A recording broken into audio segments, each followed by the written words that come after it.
कि तो कुत्ते के लिए केस डालना है, कुत्ते के लिए केस डालना कुत्ते के लिए केस डालना है। आया उसने कहा कि मुझे कुछ दिन के लिए, महीने भर के लिए कनाडा जाना है किसी ऑफिस के काम के लिए, तो आप मुझे जो है ये अपना कुत्ता जो है आप रख लीजिए और मैं आपको इसके 12,000 रुपये महीना या 15,000 रुपये महीना जो भी है तो वो मैं दे दूंगा। होना था। एग्रीमेंट खत्म होने के बाद भी वो उस कुत्ते को वापस लेने नहीं आया और पेमेंट तो भी कुत्ता देना, फिर उस लेडी के पास ही रह गया। ये तो अच्छा हो गया उसके लिए। तो अब उस मेरे क्लाइंट के लिए समस्या ये थी कि वो करे क्या, उस कुत्ते का क्या करे। उन्होंने मुझे कहा कि जब आपके पास सोल्यूशन लेने आई थी कि हाँ मैं कुत्ते का क्या करूँ, उसको मतलब सर पे भी नहीं छोड़ सकती थी, क्योंकि एग्रीमेंट की कंडीशन ये थी कि 2 महीने के लिए एग्रीमेंट हुआ था कि 2 महीने बाद मैं कनाडा जा रहा हूँ अपने किसी काम से, और वो आकर के वापस जो है मैं इसको कुत्ते को आपसे वापस ले। हेलो फ्रेंड्स, आज मेरे साथ हैं एडवोकेट कमल जिंदल और आज हम एक इंटरेस्टिंग केस के बारे में इनसे डिस्कस करने वाले हैं। और जैसे कि ये सीरीज चला रहे हैं हम इंटरेस्टिंग केसेस की, अलग अलग एडवोकेट्स को बुला करके हम उनके कोई ऐसे केस के बारे में बात करते हैं जो उनकी लाइफ में डिफरेंट केस रहा हो, out of the box case रहा हो। तो कमल जी, आपका बहुत बहुत स्वागत है हमारे चैनल पे। तो सबसे पहले तो मैं आपका आभार व्यक्त करता हूं कि आपने मुझे अपने चैनल पे आमंत्रित किया। जी, तो कमल जी सबसे पहले तो मेरे को ये बताइए कि आप कहाँ प्रैक्टिस कर रहे हैं? मैं पूरी दिल्ली के डिस्ट्रिक्ट कोर्ट्स में प्रैक्टिस करता हूँ योगेश जी, साथ ही साथ दिल्ली हाई कोर्ट और सुप्रीम कोर्ट में प्रैक्टिस करता हूँ। तो कितने साल हो गए आपको प्रैक्टिस? मुझे करीब 15 साल से मैं इस लॉ फील्ड में जुड़ा हुआ हूँ, काफ़ी नंबर ऑफ केसेस मैंने किए हैं। तो आज मैं आपको एक इंटरेस्टिंग केस के बारे में बताऊँगा। जो कुछ दिन पहले एक लड़की मेरे पास आती है अपने एक छोटे से कुत्ते को लेकर के। उसका नाम था मैक्स, कुत्ते का नाम था मैक्स। तो मैंने उससे पूछा कि भाई आपकी क्या समस्या है। कहती इस कुत्ते का जो है मेरे को तो कुत्ते के लिए केस डालना है। कुत्ते के लिए केस डालना है। बेसिकली उसका काम ये था लड़की का कि वो कुत्तों को शेल्टर प्रोवाइड करती है रेंटल बेस पे। सपोज़ कि आपने कोई कुत्ता पाला हुआ और आपको कहीं बाहर जाना है, तो आपने उसकी लुक आफ्टर के लिए, केयर टेकिंग के लिए उस लड़की को दे दिया कि भाई आप इस कुत्ते की जो है केयर टेकिंग करेंगे और मैं आपको 10,000 या 15,000 जो भी अमाउंट होगा वो पर मंथ। एक बार दोबारा बताइए, आपके पास एक लेडी आई जो कुत्ते को लेके आई? बिल्कुल। और उस लेडी का आपने बताया काम था कुत्तों को शेल्टर करने का। कुत्तों को शेल्टर देती थी। किस तरह के कुत्तों को शेल्टर करते थे? जो पपीज होते हैं, जो छोटे छोटे कुत्ते होते हैं। जैसे मान लीजिए अगर मैंने अपने घर में पेट्स जितने भी होते हैं, पेट्स रखा हुआ है, तो अगर मैंने पेट्स रखा तो वो तो मेरे घर में रहेगा? नहीं सर, कई बार ऐसा होता है कि आप जैसे रख लेते हैं पर आपको कहीं बाहर जाना है कुछ दिन के लिए, 2 दिन के लिए, 4 दिन के लिए, 5 दिन, 10 दिन के लिए, या आपके पास अकोमोडेशन नहीं है उस पेट को पालने के लिए, तो आप सामने रेंट पर भी दे सकते हैं उसको रखने के लिए। तो वो ये करती थी कि वो लोगों से, जैसे लोगों को कहीं बाहर जाना है तो वो उनको शेल्टर प्रोवाइड करती थी और मीन टाइम के लिए वो उनसे 10,000 या 15,000 रुपये जैसे भी उनका कमिटमेंट होता था, कंडीशन होती थी, वो एग्रीमेंट के हिसाब से कमर्शियल काम कर रहे थे इसको। तो उसके बाद उन्होंने मुझे बताया कि एक लड़का जो था वो अपना कुत्ता लेके आया। उसने कहा कि मुझे कुछ दिन के लिए, महीने भर के लिए कनाडा जाना है किसी ऑफिस के काम के लिए, तो आप मुझे जो है ये अपना कुत्ता जो है आप रख लीजिए और मैं आपको इसके 12,000 रुपये महीना या 15,000 रुपये महीना जो भी है तो वो मैं दे दूंगा। तो उनका जो एक एग्रीमेंट हुआ उसमें 10,000 रुपये महीने के हिसाब से रेट तय हुआ कि भाई ये 10,000 रुपये महीना 2 महीने के लिए मेरा पपी रख लो और जो है मैं इसको अब दूंगा। उसमें उन्होंने एडवांस को पे कर दिया कुछ और उन्होंने उसको रखना शुरू कर दिया। वो मतलब एक पर्सन आता है उनके पास, उनको थोड़ा समझा दीजिए कि एक पर्सन आता है वो कुत्ते को लेकर के, अपने कुत्ते को लेकर के, हाँ, इसका शेल्टर कर दीजिए। और सपोज मैं इसको ऐसे समझाता हूँ कि जैसे हमने कोई मकान लिया किराए पे रहने के लिए और हम उसको किराया दे रहे हैं महीने के महीने। ठीक है, ठीक। तो हमने उस कुत्ते को अपने पास रखा, हमने उसकी लुक आफ्टर की, उसको सर्विस प्रोवाइड करी और उसके बदले में उसके जो मालिक है, जो कुत्ते का मालिक है, उससे उसका अमाउंट ले लिया, अपने सर्विस चार्ज ले लिया। समस्या क्या रही? समस्या ये आई कि जो कुत्ते का मालिक है वो कुत्ता तो देकर के दे दिया उसने, और उसके बाद उसने 2 महीने रेंट देने के बाद रेंट देना बंद कर दिया कि भाई अब मैं रेंट नहीं दूंगा, और वो कनाडा शिफ्ट हो गया। अच्छा, मतलब एक लेडी के पास जो कुत्तों का शेल्टर करती थी, एक पर्सन आया, उसने अपना कुत्ता वहाँ छोड़ा कि इसको 2 महीने के लिए शेल्टर कर दीजिए, उसके बदले में जो उसकी सर्विसेज के चार्जेस थे वो उसको पे करे उसने एडवांस। एंड देयर आफ्टर जब कमिटमेंट उसकी, मतलब एग्रीमेंट खत्म होना था, एग्रीमेंट खत्म होने के बाद भी वो उस कुत्ते को वापस लेने नहीं आया और पेमेंट भी देना, फिर उस लेडी के पास ही रह गया। ये तो अच्छा हो गया उसके लिए। नहीं सर, ऐसे कैसे हो जाएगा? प्रॉपर्टी तो वो उसी की है।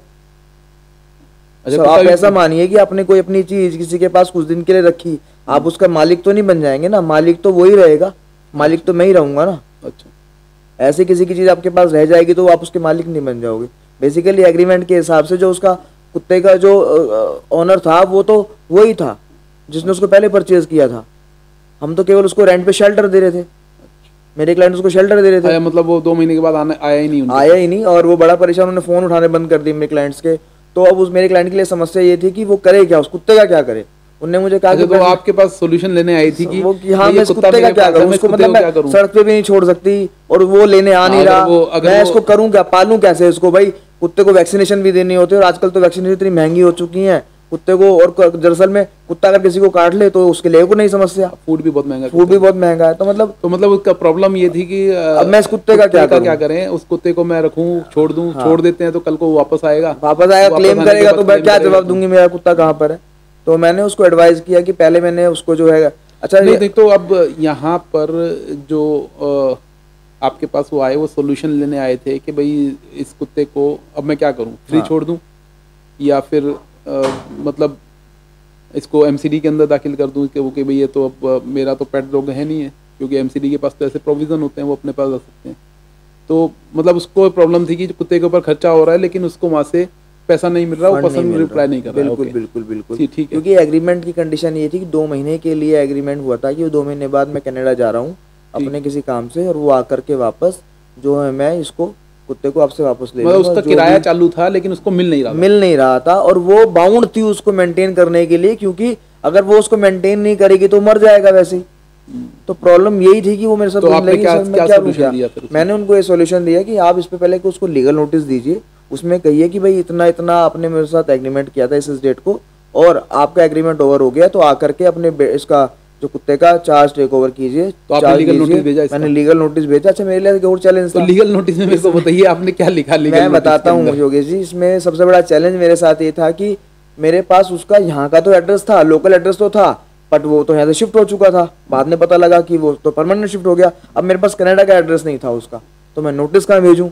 तो मैंने उसको जो नोटिस है वो उसके लीगल ईमेल एड्रेस और व्हाट्सएप नंबर पे जो है उसको सर्व कराया। तो लीगल नोटिस पहुंचा? नोटिस पहुंचा उसके पास, इलेक्ट्रॉनिक मोड से लीगल नोटिस पहुंचा। मैंने नोटिस में लिखा कि इस डेट को आपका एग्रीमेंट हुआ था, ये ओवर हो चुका है, इतना आपका ड्यू हो चुका है, और आप 15 दिन के अंदर यदि कुत्ते को लेने नहीं आते तो हम नेसेसरी एक्शन आपके खिलाफ लेंगे। तो क्या 15 दिन के बाद जो आपने नोटिस दिया उनका रिप्लाई आया? कोई रिप्लाई नहीं आया।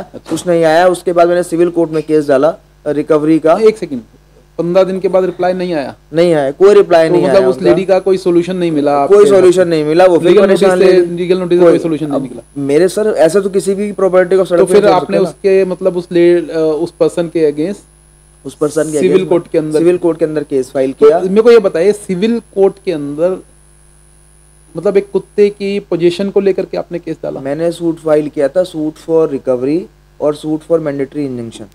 Suit for recovery of that amount जो ड्यू था, और इंजंक्शन में डायरेक्शन की अपने कुत्ते का ये चार्ज वापस ले जो उसने मुझे दिया था। तो फिर जब आपने, क्योंकि आपने नोटिस में बताया कि वो कनाडा शिफ्ट हो गया तो कनाडा का एड्रेस नहीं था, तो आपने सिविल कोर्ट के अंदर कैसे इसके? सिविल कोर्ट में देखिए, सिविल कोर्ट में ये है कि अब आजकल जो कोर्ट के समन्स हैं वो फिजिकल के साथ साथ व्हाट्सएप और ईमेल पर भी जाते हैं, इलेक्ट्रॉनिक मोड पर भी जाते हैं। यदि इलेक्ट्रॉनिक मोड से कोर्ट ये मान ले सर्विस उसको हो जाती है तो कोर्ट ये प्रिज्यूम कर लेता है कि सर्विस उसको हो चुकी है, और वो डेलिबरेटली नेग्लेक्ट कर रहा है, कोर्ट में नहीं आना चाह रहा, तो कोर्ट एक्स पार्टी प्रोसीड करके केस को डिसाइड कर देती है। तो अब इस केस के अंदर क्या हुआ? वो पर्सन मतलब जब आपने कोर्ट के अंदर केस डाला, कोर्ट ने उनको समन करे, तो आपने इलेक्ट्रॉनिक मोड से उनको समन भेजे।